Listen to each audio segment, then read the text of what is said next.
سورہ واقعہ 27ویں پارے میں ایک بہت اہم ترین صورت ہے. میں نے ارادہ کیا کہ آج انشاءاللہ میں سورہ واقعہ کا کچھ تبصرہ، کچھ تفسیر اس کی بیان کروں گا. اذا وقعت الواقعات ليس لوقعتها كاذبة خافضة رافعة اذا رجت الارض رجا وبست الجبال بسا. تو سورہ واقعہ میں اللہ تعالی نے قیامت کی ہولناکیوں کا تذکرہ کیا. فرمایا وَكُنْتُمْ أَزْوَاجًا ثَلَاثًا. دیکھو باہر کی دنیا ایک الگ ہی ہے، قرآن کی دنیا بالکل الگ ہے. قرآن وہ باتیں کر رہا ہے جو پبلک بالکل بھی نہیں کر رہی، اور پبلک وہ باتیں کر رہی ہے جن کی قرآن کوئی ویلیو ان کو دیتا ہی نہیں. تو دونوں کی سنا کریں، ٹھیک ہے نا، دونوں کی سنا کریں، پھر تجزیہ کیا کریں کہ پبلک جو کہہ رہی ہے وہ ٹھیک ہے یا قرآن جو کہہ رہا ہے وہ ٹھیک. پبلک کہہ رہی ہے کہ انسانوں کی بہت ساری قسمیں ہیں، کچھ کالے ہوتے ہیں، کچھ گورے ہوتے ہیں، گورے اچھے لگتے ہیں، کالے ان کو اچھے نہیں لگتے. کچھ دولت مند ہوتے ہیں، کچھ غریب ہوتے ہیں، دولت مند اچھے لگتے ہیں، غریب اچھے نہیں لگتے. کچھ چھوٹے قد کے ہوتے ہیں، کچھ اونچے قد کے ہوتے ہیں، چھوٹے قد کے اچھے نہیں لگتے، اونچے قد کے اچھے لگتے ہیں. کچھ کمزور ہوتے ہیں، کچھ طاقتور ہوتے ہیں، کمزور اچھے نہیں لگتے، طاقتور اچھے لگتے ہیں. یہ قسمیں ہیں انسانوں کی. تو جب ہم دیکھتے ہیں تو ہمارے ذہن میں اچھائی اور برائی کا ایک معیار قائم ہو جاتا ہے. یار گورے سب کو اچھے لگتے ہیں تو کریمیں لگا لگا کے کیا کر رہے ہوتے ہیں، اپنے آپ کو گورا کرنے کی کوشش کر رہے ہوتے ہیں. دولت مند اچھے لگتے ہیں، گاڑیوں میں گھومتا ہوا آدمی، ہر آدمی دولت کے پیچھے بھاگتا. یہ پبلک کی باتیں ہیں. صحت مند اچھے ہوتے ہیں، یہی وجہ ہے لڑکے جم جا جا کے ڈنٹ پیل رہے ہوتے ہیں. صحیح ہے نا. طاقتور اچھا ہوتا ہے. تو دنیا کی باتیں یہ ہیں کہ اتنی قسموں کے لوگ ہیں دنیا میں، بہت ساری قسمیں. انسان چاہتا ہے ان میں جو قسم سب سے اچھی سمجھی جاتی ہے میں اس کو اختیار کروں. لیکن جب ہم قرآن کی طرف آتے ہیں، قرآن کہتا ہے یہ ساری قسمیں تھوڑے دنوں کے لیے ہیں، سب مر کے مٹی ہو کے بولو ختم. لہذا اس میں اگر تم خوبصورت بن بھی گئے تو مٹی، طاقتور بن بھی گئے تو بھی مٹی، دولت مند بن بھی گئے تو بھی مٹی. ہر چیز کا انجام کیا ہے؟ مٹی. اس لیے اللہ کی نظر میں اس کی ویلیو مچھر کے پر کے برابر بھی نہیں. یہ اللہ کے لیے ہو تو ٹھیک ہے، نہیں ہو تو کوئی ویلیو نہیں ہے. پیسہ اگر اللہ کی رضا کے لیے حاصل کر رہا ہے پھر تو ٹھیک ہے. عیش کے لیے صرف مزے اڑاؤں گا، اڑا لو، تھوڑے دن کے مزے ختم ہو جائیں گے. قارون سے زیادہ تو اڑا نہیں سکتے. میں بیان میں کہہ رہا تھا نا کہ جو جس چیز میں ترقی چاہتا ہے نا، اس میں اس کو دیکھ لے جو اس سے پہلے ترقی کی انتہا کو پہنچ گیا تھا، اس کا انجام کیا ہوا. جیسے میں نے مائیکل جیکسن کی مثال دی تھی، جو چاہتا ہے گلوکار بن کے نام کماؤں تو مائیکل جیکسن سے آگے نہیں نکل سکتا. مائیکل جیکسن رات کو سوئے، پولیس بھی نہیں اٹھا سکی ان کو، ایک دم گڑچ ختم. اللہ نے کہا بس چلو بھائی نکلو یہاں سے، بہت مزے اڑا لیے. اب کوئی سلوٹ نہیں کرے گا، اب کوئی جرسیاں اتار کے آپ کے لیے نہیں پھینکے گا. اب آپ کی لاش پڑی ہوئی ہے، سائنسدانوں کے ڈاکٹروں کے حوالے ہے. وہ اگر آپ کی کوئی گردہ ولٹا نکال کے کسی کے فٹ کرنا چاہیں ان کی مرضی، وہ آپ کو قبر میں دفنائیں ان کی مرضی، آگ میں جلائیں ان کی مرضی، آپ کے اسپیئر پارٹ فریز کر لیں ریسرچ کے لیے ان کی. اب آپ کی وہ ویلیو، وہ کیا کچھ بھی ویلیو نہیں ہے. بہت مزے اڑا لیے، چلو نکلو یہاں سے. اگر آپ دولت مند بننا چاہتے ہیں تو کتنا قارون سے آگے نہیں نکل سکتے. قارون کے جو خزانے کی چابیاں جانور لے کے چلتے تھے، چابیاں اتنی زیادہ تھیں، ہمارے تو خزانے جانور نہیں لے سکتے. 2-4 چیک جیب میں پڑے ہوئے ہوں گے، ایک تھیلا پڑا ہوا ہوگا اس میں سکہ رائج الوقت ہوگا، بہت زیادہ یہی ہوگا نا. ٹھیک ہے، اتنا تو نہیں ہے کہ چاندی کے ڈھیر گودام میں پڑے ہوئے ہیں اور ان کی چابیاں ہی جانور لے کے چل رہے ہیں، لوگ لے کے جا رہے ہیں. بھائی بہت ہیں خزانے، تجوریوں کی چابیاں اتنی، تجوریاں کتنی ہوں گی. تو قارون کو کراس نہیں کر سکتے. کیا ہوا؟ اس دھس کے مر گیا، ختم. ایسا ہوتا تو اب تو ویسے ہی مر چکا ہوتا، پڑا ہوا تو قبر میں ہی ہوتا. تو آپ اگر حکومت چاہتے ہیں کہ یار نہیں یار کوئی عہدہ ہونا چاہیے، کچھ عہدہ ہو، کچھ محلے کا کوئی ناظم بن جاؤں، اسمبلی کا ممبر نہیں بن سکتا تو محلے کا کوئی ناظم بن جاؤں، یا میں 21ویں گریڈ کا آفیسر بن جاؤں، کچھ تو بنوں، کب تک 11ویں اسکیل پہ جاب کروں گا. تو بھائی آپ فرعون سے آگے بولو نہیں. ہزاروں کو قتل کر دیا، کوئی آواز اٹھانے والا نہیں. اتنا روب، اتنا دبدبا. وہ بھی مر گئے انا للہ ہو کے، ختم. بڑی باتیں کی اس نے، انا ربکم الاعلی، میں یوں ہوں میں یوں ہوں. پانی میں ایک غوطہ لگایا ہے، سب فن خانیاں ختم. نہ بھی لگاتا غوطہ اب تک ویسے ہی مر چکا ہوتا. تو اس لیے یہ تو کھلونے ہیں، یہ حکومت، یہ دولت، یہ پلاٹ، یہ بحریہ ٹاؤن، یہ گاڑی، یہ سب چیزیں کیا ہیں؟ کھلونے ہیں، کھیلنے کے لیے، آزمائش کے لیے اللہ نے دیے ہوئے ہیں. تو یہ اللہ کی باتیں ہیں، یہ پبلک کی باتیں. یہ گھر میں بیوی آپ سے اس قسم کی باتیں نہیں کرے گی، بیوی سے شوہر اس قسم کی باتیں نہیں کرے گا، ابا بچوں سے ایسی باتیں. ابا کہے گا بیٹا کیا کر رہا ہے آج کل، تو کما کتنا رہا ہے جب تیری پینٹ میں ہاتھ ڈالو کچھ بھی نہیں نکلتا. یہ تو خیر ابا نہیں ہے تو بیوی یہ باتیں کرتی ہے، کیونکہ پینٹ میں ہاتھ کون ڈالتا ہے؟ جب لٹکی بھی ہوتی ہے نا تو سب سے پہلے بیگم پینٹ میں ہاتھ ڈال کے بٹوا چیک کرتی ہے، کچھ نہ کچھ پیسے بہت سے بتا کے کرتی ہیں، بہت سے چھپا کے بھی کرتی ہیں. تو یہ سب پبلک کی باتیں ہیں. حتیٰ کہ بسا اوقات مسجد کے امام صاحب بھی تنخواہ پوچھ رہے ہوتے ہیں کہ بھئی تنخواہ کے حساب سے اس سے چندے کا مطالبہ کیا جائے، ٹھیک ہے نا. لیکن اللہ کی یہ باتیں بالکل بھی نہیں ہے. اللہ کیا باتیں کرتا ہے؟ اللہ کہتے ہیں کہ یہ جتنی کائنات ہے نا، ہر چیز کی ایک ایج ہے. یہ ہمیشہ کے لیے میں نے کچھ بھی نہیں بنایا، ہر چیز کو فنا ہے. ہم دیکھ رہے ہیں واقعی ہے بھی ایسا.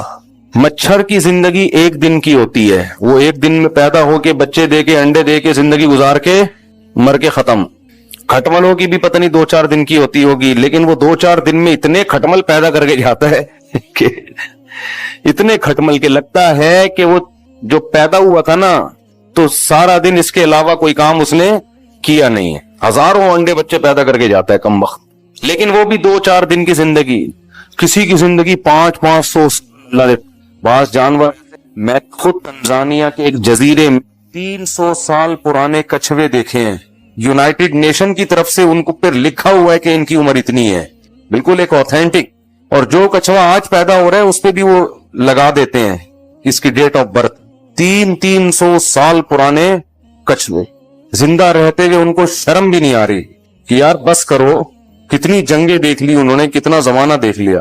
تو اسی وجہ سے اللہ نے اس کو جب سست بنایا نا تو ہر کام اس کا سستی سے، مر بھی سستی سے رہا ہے، مرنے میں بھی جائیں گے. تو انسانوں کی ایک عمر ہے، تو اللہ نے بتایا اسی طرح اس کائنات کی بھی ایک ایج ہے، یہ بھی ختم ہو کے فنا ہو جائے گی. تو پھر ہوگا کیا؟ اللہ کہتے ہیں یہ کائنات بھی فنا ہوگی، یہ پہاڑ اپنی جگہ سے ہلا دیے جائیں گے، ایک سور پھونکا جائے گا، فصائق من فی السماوات ومن فی الارض، سب برباد نظام عالم. زنا کرنے والے لڑکے لڑکی سے رشتہ رکھنا چاہیے یا نہیں؟ کسی کے بارے میں سب کو پتا ہو کہ یہ دونوں زنا کرتے ہیں تو ان سے تعلق ختم کر دینا چاہیے. صرف کوئی دعوت دینے کی نیت سے ان سے تعلق رکھنا چاہے، دین پہ لانے کی نیت سے، ان کو محبت سے سمجھانے کے لیے، تو ایک الگ بات ہے. نارملی ایسے لوگوں کا بائیکاٹ کرنا چاہیے جن کے بارے میں سب کو پتا ہو کہ یہ بدکار ہیں. تو ہاں میں نے بتایا دعوت کی نیت ایک الگ بات ہے، مبلغ کیا کسی سے ریلیشن قائم کرنا تاکہ لوگ گناہ چھوڑیں ایک الگ بات ہے. عام آدمی کو نہیں ریلیشن رکھنا چاہیے، اس کے بڑے نقصانات ہوتے ہیں کیونکہ یہ لوگ پھر کھلی محفلوں میں اس کا تذکرہ کر رہے ہوتے ہیں، تو آہستہ آہستہ دل سے پھر برائی نکل جاتی ہے. نبی صلی اللہ علیہ وسلم نے ارشاد فرمایا کہ بنی اسرائیل کے علماء لوگوں کو گناہوں سے روکتے تھے، پھر اس کے بعد خود ہی انہی کے ساتھ دوستیاں یاریاں بھی رکھتے، گپ شپ بھی رکھتے. حدیث کا مفہوم میں اپنے الفاظ میں بیان کر رہا ہوں. تو ہوا یہ ہے کہ پھر اللہ تعالیٰ نے دل سب کے سیاہ کر دیے، تو اس لیے اس میں بہت احتیاط کی ضرورت ہے جو کھلے عام گناہ کر رہے ہوں. یہ سال ثواب کے لیے عمرہ کریں تو تمام مرحومین کے لیے ایک ہی عمرہ کر لیں یا الگ الگ کریں؟ مثلا بہن بھائیوں کے لیے الگ اور والدین کے لیے الگ، سب طرح سے جائز ہے جی، جیسے آپ کو اچھا لگے. اس سال ثواب میں زیادہ فوکس صدقہ خیرات کو کیا کریں جس کا صراحتاً حدیث میں ذکر ہے. تو آج کل صدقہ خیرات لوگ کر نہیں رہے ہوتے. ٹھیک ہے عمرہ بھی کر سکتے ہیں لیکن صدقہ خیرات کو زیادہ فوکس کریں. منصوص ہے، صحابی نے عرض کیا افاتصدق عنہا، کہ میری ماں کا انتقال ہو گیا صدقہ کروں؟ ان کی طرف سے نبی نے فرمایا ہاں. جو لوگ اپنی بیماری کی وجہ سے روزہ نہیں رکھ سکتے اور معاشی حالت بھی ایسی ہے کہ فدیہ بھی ادا نہیں کر سکتے تو کیا روزے معاف ہو جائیں گے؟ یا بیماری ایسی ہے کہ بعد میں قضا بھی نہیں رکھ سکتے؟ جب بیچارے روزہ بھی نہیں رکھ سکتے اور غربت اتنی ہے کہ فدیہ بھی نہیں دے سکتے تو پھر اللہ معاف کرنے والا ہے، کیونکہ اللہ نے یہی کہا ہے کہ جو روزہ نہیں رکھے وہ قضا کرے، اور قضا بھی نہیں ہو سکتا تو فدیہ دے، تو کچھ بھی نہیں ہو سکتا تو اللہ اللہ کرے. البتہ قضا رکھ سکتا تھا اور بلا وجہ تاخیر کی اس نے، بڑھاپے تک پہنچایا اس قضا کو تاخیر، پھر گناہگار ہوگا، پھر توبہ استغفار کرنی پڑے گی اس کو. قیصر احمد کشمیر سے ہمارے یہاں ایک عالم ہیں جو کہتے ہیں کہ بنا داڑھی والے چہرے کی طرف دیکھنا حرام ہے. ایسا نہیں ہے. وہ عالم کا شاید یہ مطلب ہوگا کہ جو نوجوان بچے ہوتے ہیں جن کی داڑھی نہیں نکلی ہوتی, خوبصورت بچے ہوتے ہیں, تو جو لوگ لڑکوں سے بدفعلی کی جن کو عادت ہوتی ہے, یہ ایک بیماری ہوتی ہے, تو اس طرح کے لوگ ایسے لڑکوں کو دیکھتے ہیں تو ان کے دل میں برے خیالات آتے ہیں, کیونکہ آج کل فساد کا دور ہے. تو اس لیے بعض علماء اس میں بڑی شدت کرتے ہیں کہ سب پہ پابندی لگاتے ہیں, ایسے لڑکوں کی طرف نظر ہی نہ اٹھاؤ. تو وہ کوئی شرعی مسئلہ نہیں ہوتا, وہ اس لیے برا کہتے ہیں تاکہ آپ برائی سے بچے رہیں اور ہومو سیکشولیٹی کی طرف آپ کی ڈیزائرز پیدا نہ ہو. تو آج کل شادیوں میں بھی تاخیر ہوتی ہے نا, جائز طریقے سے جب آپ کی حلال خواہش پوری نہیں ہوتی تو انسان پھر گند میں منہ مارنے کی کوشش کرتا ہے.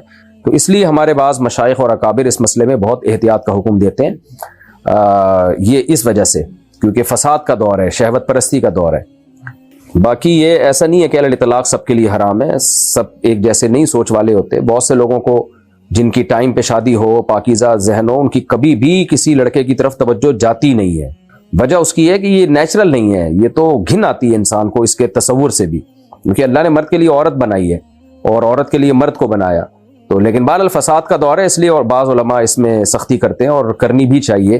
تو ہم بھی لوگوں سے منع کرتے ہیں جو کنوارے چھڑے چھاٹ لڑکے ہیں, بھائی آپ اس طرح کے لڑکوں سے زیادہ ریلیشن نہ رکھیں, جو جن کے داڑھی نہ آئی ہو, ان میں تھوڑا سا عورت پن ہو, مردانگی پوری مردانہ وجاہت نہ اس میں, تو اس میں فتنے میں پڑنے کا اس زمانے میں اندیشہ ہے. اس لیے احتیاط کا حکم دیا جاتا ہے, ورنہ شریعت میں صراحتاً ایسا کوئی حکم نہیں ہے. اگر شوہر کہہ دے کہ میرا تمہارا گزارا نہیں ہو سکتا, کیونکہ کیا طلاق ہو جائے گی, نہیں جی اس سے نہیں ہے, تو صبح شام میاں بیوی ایک دوسرے کو کہہ رہے ہوتے ہیں. جب میں چھوٹا تھا تو میری ماں نے باپ سے طلاق لے کر کہیں اور شادی کر لی. اب میں 13 سال کا ہو گیا ہوں اور اپنی ماں سے ملنا چاہتا ہوں. میرا باپ اور میری سوتیلی ماں اس کی اجازت نہیں دیتے, مشورہ دیجیے. اجازت لینے کی ضرورت نہیں ہے, آپ اپنی ماں سے ملیں, نہیں ملیں گے گنہگار ہوں گے, قیامت میں طبیعت سے چترول لگیں گے آپ کو. ماں کا رشتہ کبھی بھی نہیں بھلایا جا سکتا, نہ باپ کا رشتہ. اگر ماں نے بچے کو روکا باپ سے ملنے سے تو بچے پر لازم ہے وہ پھر بھی باپ سے ملے. باپ نے روکا ماں سے ملنے سے تو بچے پر لازم ہے وہ پھر بھی ماں سے ملے. وہ تو آپ کے لیے دونوں رشتے برابر ہیں, کسی ایک رشتے کو بھی آپ ناراض نہیں کر سکتے. اور اگر ماں منع کرتی ہے باپ سے ملنے سے تو ماں بھی گناہگار ہوگی, اور باپ منع کرتا ہے ماں سے ملنے سے تو باپ گناہگار ہوگا. تو آپ پر لازم ہے کہ ماں سے بھی ملیں باپ سے بھی ملیں, ورنہ اس کا عذاب دنیا میں بھی آتا ہے. مائیں ملتے ہی نہیں ہے, 20-20 30-30 سال ہو جاتے ہیں, ماں باپ میں سیپریشن ہوتی ہے, ماں سے نہیں مل رہے ہوتے بچے. بھائی باپ کے ساتھ رہتے ہیں تو 20 سال ہو گیا ماں کو نہیں دیکھا. بھائی کو جہنم کو کیوں خرید رہے ہو اپنے لیے, خدا کے بندو. اور بعض دفعہ سیپریشن کے بعد ماں کے پاس چلے جاتے ہیں, 20-20 سال ہو جاتے ہیں باپ سے نہیں ملتے. وہ کیوں جہنم کو حلال کر رہے ہو اپنے لیے. تو اللہ نے وصیت کی ہے کہ ماں اور باپ دونوں کا خیال کرنا ہے. وصیت کا لفظ ہلکا لفظ نہیں ہے, بار بار قرآن میں تاکید کی ہے. اگر نماز میں سورہ فاتحہ کے بعد سورت ملانا بھول جائیں اور رکوع میں چلے جائیں تو کیا دوبارہ کھڑے ہو کر سورت پڑھنی چاہیے؟ کیونکہ میں نے سنا ہے کہ فرض کے بعد واجب کی طرف نہیں لوٹنا چاہیے. مسئلہ پہلے بھی میں بتا چکا ہوں, اس میں دلیل سے میں پہلے بتا چکا ہوں اس میں کیا مسئلہ ہے. اصول یہی ہے کہ رکوع کے بعد آپ دوبارہ کھڑے ہو جائیں اور سورت ملائیں اور آخر میں سجدہ سہو کر لیں. اگر بندہ بھولے سے بغیر وضو کی نماز پڑھ لے اور بعد میں یاد آئے کہ میرا وضو نہیں تھا تو کیا کرنا چاہیے؟ یاد آئے تو پھر وضو کر کے اس نماز کو لوٹانا چاہیے. جو لوگ رفع الیدین کرتے ہیں کیا ان کی نماز نہیں ہوتی؟ رفع الیدین کرنے والوں کی بھی ہو جاتی ہے, نہ کرنے والوں کی بھی ہو جاتی ہے. فرض واجب کا اختلاف نہیں ہے, یہ استحباب کا اختلاف ہے کہ راجح کیا ہے, بہتر کیا ہے.